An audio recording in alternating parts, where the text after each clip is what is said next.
आइए बैठिए, have a seat. देखिए हम क्या कर रहे थे, हम लोग कर रहे थे 11.2 एक्सरसाइज एनसीईआरटी का। ठीक है, क्वेश्चन नंबर 1 डन है। आप लोगों को दो एक होमवर्क मिला था, क्वेश्चन नंबर 1 का पार्ट 2 और पार्ट 3 आपने किया है ना, कमेंट में आंसर मिला। ठीक है, आज क्वेश्चन नंबर 2 तक प्रोसीड करते हैं हम लोग। ठीक है, आइए, आज का जो टारगेट है वो क्वेश्चन नंबर 2 है। ठीक है, देखिए एक स्फीयर दिया हुआ है। ठीक है, एक अपने पास एक स्फीयर दिया हुआ है। ठीक, दिख रहा है आप सबको? एक स्फीयर है। ठीक है, और स्फीयर कैसा दिखता है, चलो बना ले भैया हम लोग। ठीक है, इस तरीके से नहीं, थोड़ा अच्छे से बनाना है ना।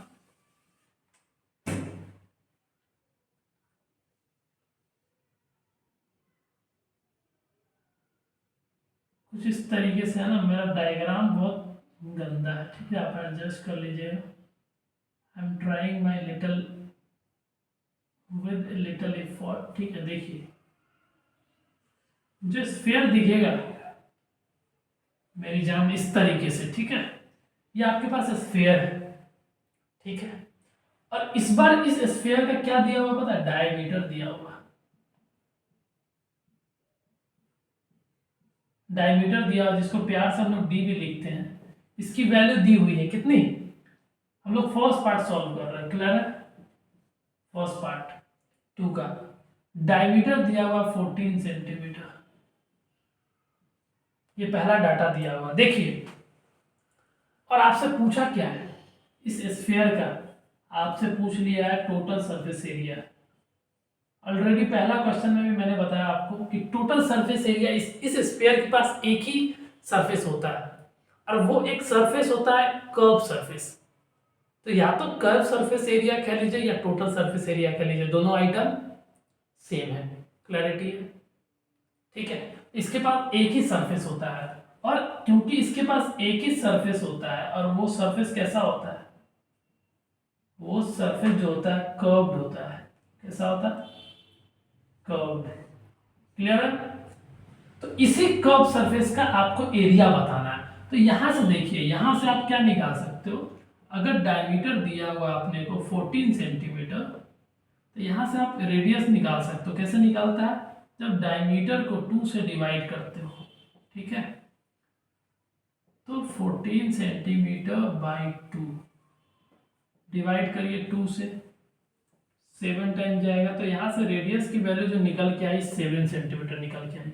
ठीक है, और जो टोटल सरफेस एरिया का हमारे पास फार्मूला बन रहा है स्फीयर का, वो आता है 4 पाई आर स्क्वायर। ठीक है, जो भी यूनिट होगा भैया इस यूनिट का स्क्वायर हो जाएगा, क्योंकि एरिया है। ऐसा माना जाता है कि स्फीयर का जो रेडियस है स्फीयर का, उस रेडियस से आप चार सर्किल बना लीजिए, चार सर्किल का एरिया आप ऐड कर दीजिए, तो स्फीयर का एरिया निकल जाएगा। ऐसा प्रैक्टिकली भी देखा गया है। ठीक है, तो आप देख सकते हो, सब डेरिवेशन का पार्ट है, यहाँ डेरिवेशन हम लोग बात नहीं कर रहा।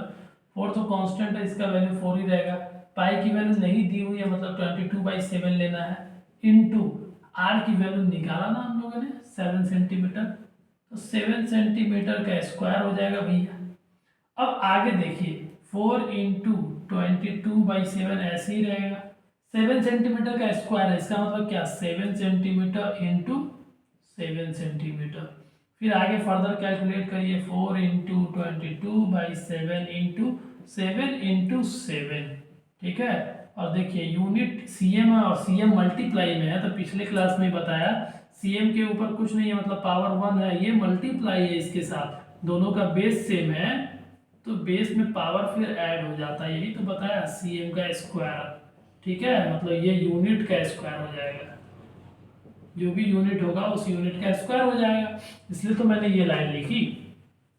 ठीक है, अब देखिए ये 7 से 7 चला गया, 4 दूना 8, 4 दूना 8 इंटू 7, और यहाँ सीएम का स्क्वायर हो जाएगा भैया, ये सीएम का स्क्वायर हो जाएगा। क्लियर है?